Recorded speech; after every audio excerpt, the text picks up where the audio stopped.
I've had the S26 Ultra for a few days now, and you know what? Just like you, I've probably watched a dozen reviews on this thing, but they all do the same thing. Still break down the same numbers, give you the spec sheet, the nanometers, the megapixels. You can read that stuff anywhere. So let's do something slightly different. I'm not going to waste your time on numbers and spec sheets. I'm going to tell you what actually matters when coming from a 2-year-old S24 Ultra to a few days old S26 Ultra, and what actually would be noticeable after a few days of use. So let's get cracking. Let's start with the obvious, the design. And I'll be straight with you. The first time I unboxed the S24 Ultra, I was really quite excited. The new shape, the boxy design, the sharp, bold, confident corners. I was actually genuinely hyped coming from S22 Ultra to unbox this thing right away. But when I was unboxing the S26 Ultra, the unboxing felt routine.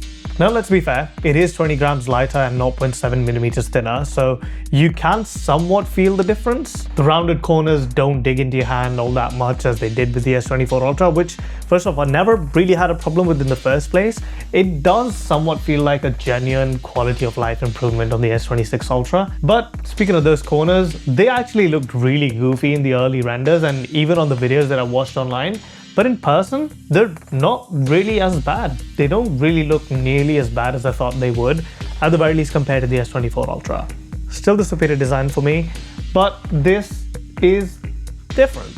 But here's the thing, the S26 Ultra looks like any other smartphone out there with the rounded corners, but the S24 Ultra still keeps itself in a league of its own with that lovely, beautiful, boxy, cornery design. And that camera bump is more in line with the Fold series now.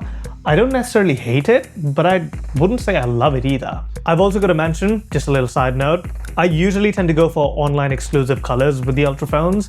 The S24 Ultra just had a lot more personality with the kind of colors they were offering at the time, but the S26 Ultra on the other side doesn't really have a lot going on for it. There's a pink color and there's this silver shadow. This is more of a safer option per se, but for an Ultra phone, who says that a Pro or an Ultra phone can't have personality? Samsung, if you're listening, just give us something a bit more goofy, something a bit more fun if you're not going to go all out on the specs of the phone. Maybe give us something that actually looks apart. Just a thought. Now, let's talk about the screens, and this is where things get a little bit more complicated than I might like. Let's start with the privacy display because everybody's talking about it, but let me cut to the chase for you. What a lot of reviews out there don't actually end up telling you is that it works in 2 stages. Stage 1 is standard mode. It reduces viewing angles, but someone at 30 to 40 degrees can still read your screen. Stage 2 is maximum privacy mode, and this is the real deal. But it dims the display and mutes the colors noticeably. The clever part though is that you can set it per app or notification pop-ups.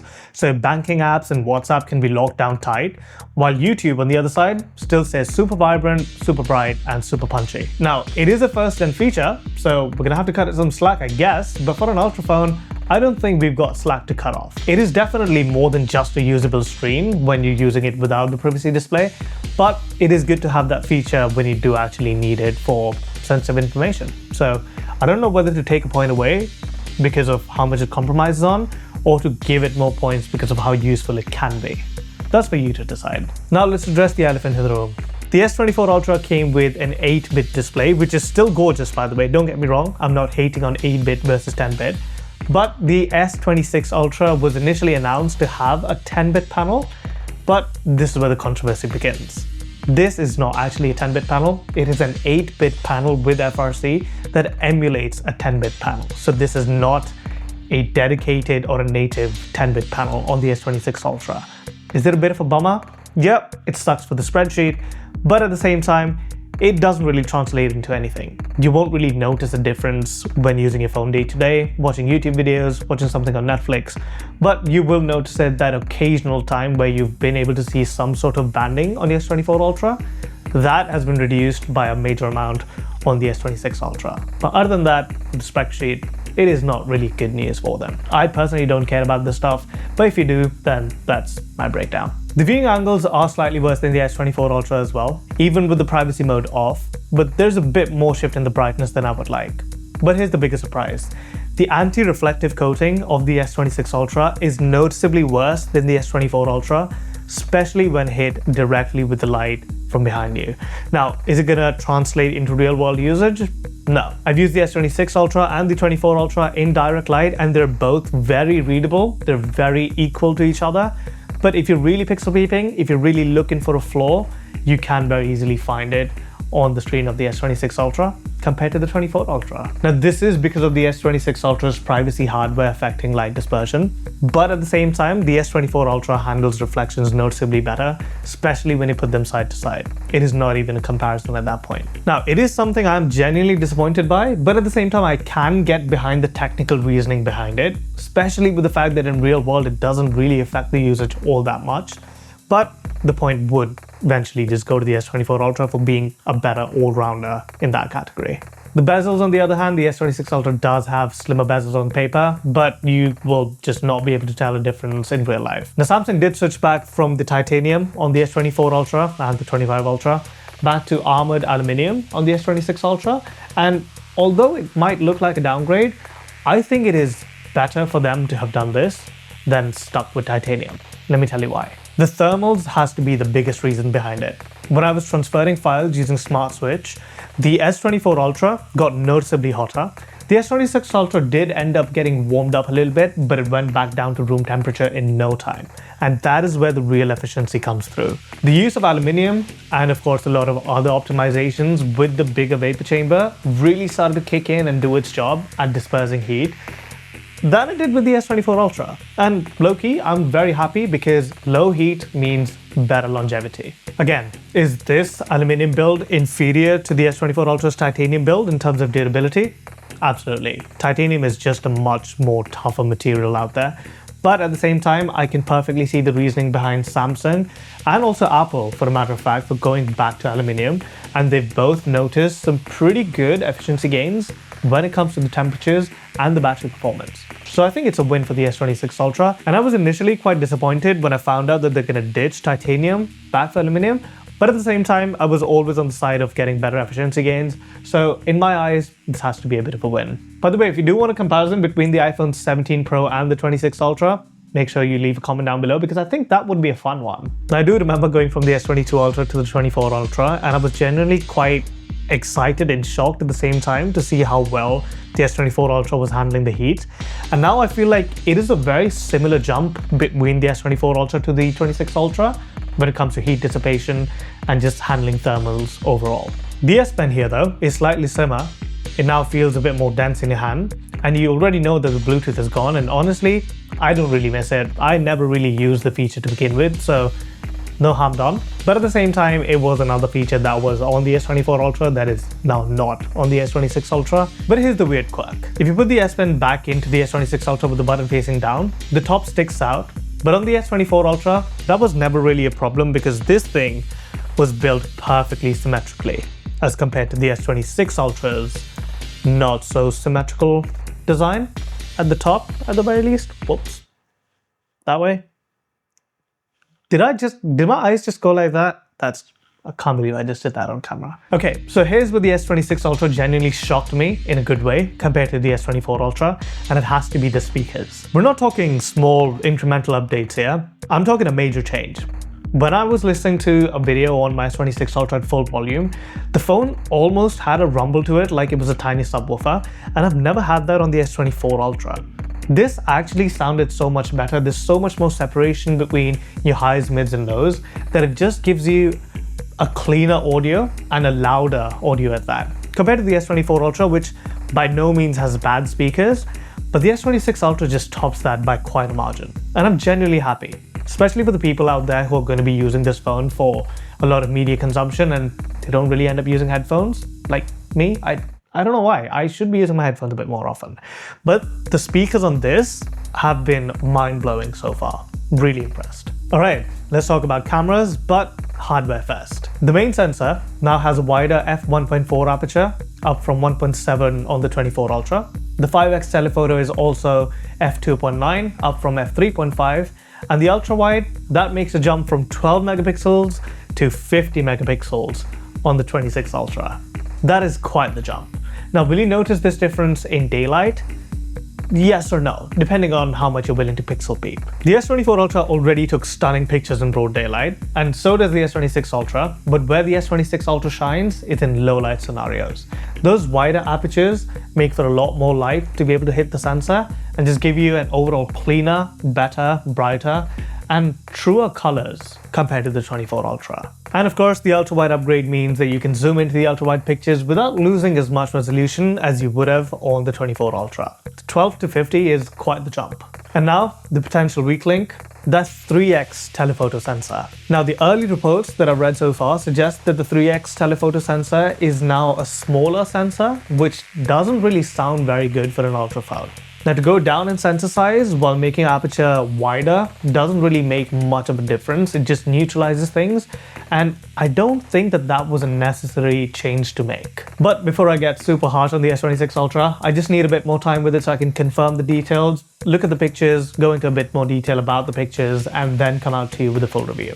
For video shooters out there, great news. Samsung's Galaxy S26 Ultra now features APV, which is absolutely brilliant for video work. It's just like log, but it captures a lot more detail, a lot of dynamic range, and it does give you a flatter looking image initially, but you do need to work on it a little bit.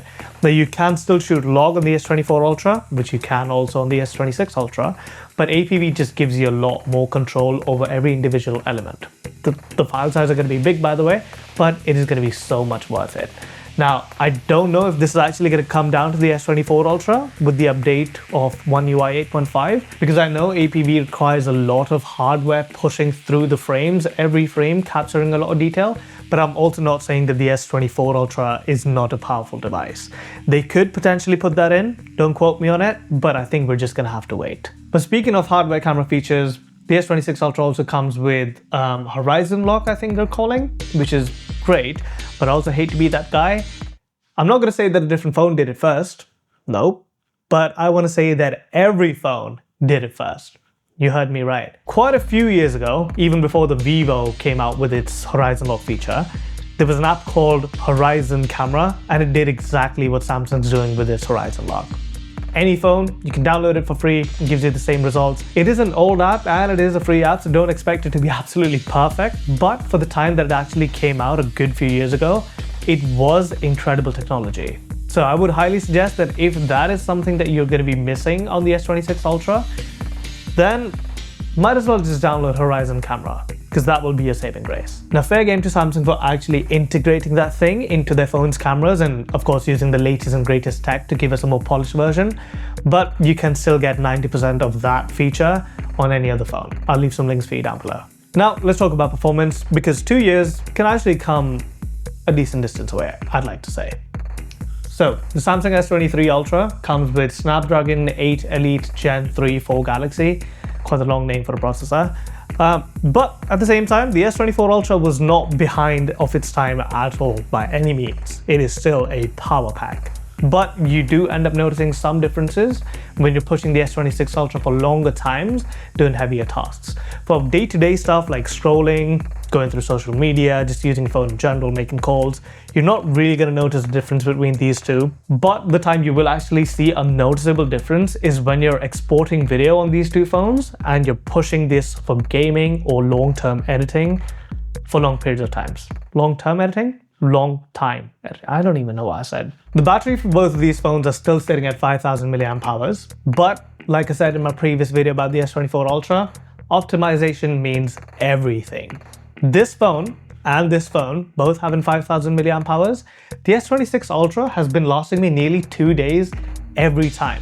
Whereas the S24 Ultra, it nearly gets there. It is not a bad battery life at all, but I still get well over a day using the S24 Ultra even today. And this is a 2-year-old device that I've been daily driving since the day of its launch. Now, of course, Samsung does continue to play safe with the battery capacity on these phones for very obvious reasons. Note 7. Now, I do imagine that this is largely to do with the new One UI 8.5 and the improved thermal performance and the new aluminium design and the new chip with the efficiency, which is quite a lot of factors going out there. But I will need to dive into a lot more detail when it comes to the full review, because I've just been using this phone for about 10 days now, and to judge the battery, so far, so good, but I'm pretty sure that this can get even better the more it learns my usage patterns. But that's not the end of the significant changes on these phones when it comes to the battery. We have gone from 45 watts to 60 watts wide charging, and all that means for you is that 30 minutes of charging gets you a little bit further in your day than it did with the S24 Ultra. So something to bear in mind. But again, the battery on either one of these phones is not bad at all in the slightest. One thing worth mentioning is that the S26 Ultra still does not have Qi2 wireless charging. And I'm actually in support of not having that, and let me tell you why. In every video that I've made about the S24 Ultra in the past, I have always mentioned that the one thing that separates an Ultra phone from anything else out there is the inclusion of the S Pen. Now, the S Pen actually relies on a magnetic field around the phone to be able to use it as flawlessly as you can. But if you interrupt it by placing magnets super close to the back of the phone, it will interrupt that field and it will make it so your S Pen starts to bug out. And we don't want that. What you can do though is end up using a case. But again, you're going to choose a case that doesn't sit too close to the back of your phone to the point where it hinders the use of the S Pen, but at the same time it cannot be far enough to just make the magnetic ring useless and not give you wireless charging. And so you can do what I've been using and use a case from Casekoo instead. Nice. Slaps on perfectly. Their cases feature an infamous magnetic ring at the back that allows for MagSafe accessories and wireless charging with no interference with the S Pen. The ring also famously doubles as a stand, giving you between 40 and 360-degree adjustable angles. And why wouldn't it? They invented that design in the first place. On top of all of that, they come with military-grade protection, so I don't end up breaking my heart over breaking a phone that I sold a kidney for. Did that make sense? I hope it did. So check out the links in the description down below to get one for yourself and get an extra 44% off. Okay, let's go back to the basics for a second here. And when I say basics, I genuinely mean the basics of being a phone. Now, the S26 Ultra, so far, to me, has had a major flaw. The S24 Ultra has been excellent when it comes to cellular reception, internet speeds, 4G, 5G connectivity, and just getting much better range throughout the day. But ever since I've moved to the S26 Ultra, on my daily commute to work, which is 1 hour there and 1 hour back, I have noticed frequent dropped calls, transmission issues, internet issues, and just general range problems. Now, at the moment, this is still fairly new, so I want to give it some time to adjust and come up with an update or so. I don't want to say that this is not a major problem, but I also don't want to say that it is, only because this is still fairly new. I believe an update can fix it, but if it can't, this is going to be a problem for an Ultra branded phone. That is not going to look good. So you better hope that the full review comes out with a positive on that front, because if it doesn't, I am not recommending this phone to anybody, even if you come from a Galaxy S10. So here's the truth. Most of the AI and software features of the S26 Ultra will eventually trickle down to the S24 Ultra as well. Samsung's update game is now super strong. They both come with 7 years of software support. So if you're still holding on to the S24 Ultra, you're not really missing out on much. And I wouldn't really go about giving you guys a software comparison between these two phones, but one thing I will tell you is One UI 8.5 and One UI 8 are not necessarily all that much different. I haven't really noticed any significant changes on the faces of it so far. I know there's some efficiency gains on the S26 Ultra, and I can only hope that they actually come down to the S24 Ultra and make it sweeter than what it already is. But at the same time, I'm not going to worry about it too much, but we will wait for One UI 8.5 to come down on the S24 Ultra, and maybe that could be a video of its own. Who knows? So, a few days with both of these, where do I stand? The S26 Ultra is objectively better. It's lighter, got better speakers, genuine camera updates, faster charging, better thermals. It is a good overall phone that if you remove the comparison side of things, you can't really hate on it. It is still a powerhouse. But it's also made compromises that bother me. The 8-bit panel controversy, the ongoing signal issues, weak anti-reflective coating, and a design that just lost its personality. Now, for an Ultra phone, these are not conversations we should be having in the first place. If you're on an S23 Ultra or older, the jump to the S26 Ultra could make sense, but I could say the same thing about moving to the S24 Ultra or a 25 Ultra, and you will still feel the difference. If you're still holding on to the S24 Ultra, just like me, I wouldn't really go around searching for anything for the next couple of years. If you're considering an upgrade to the S26 Ultra, or you're just thinking of getting the S24 Ultra as a new phone altogether, make sure you drop your comments down below. I will make sure I cover all of them in the full review coming up soon. And I think that's pretty much it. That's everything I had for this video. So if you've enjoyed it, make sure you drop a like and subscribe to the channel if you haven't already. And I will catch you guys later. It just got dim outside. What the hell? Later.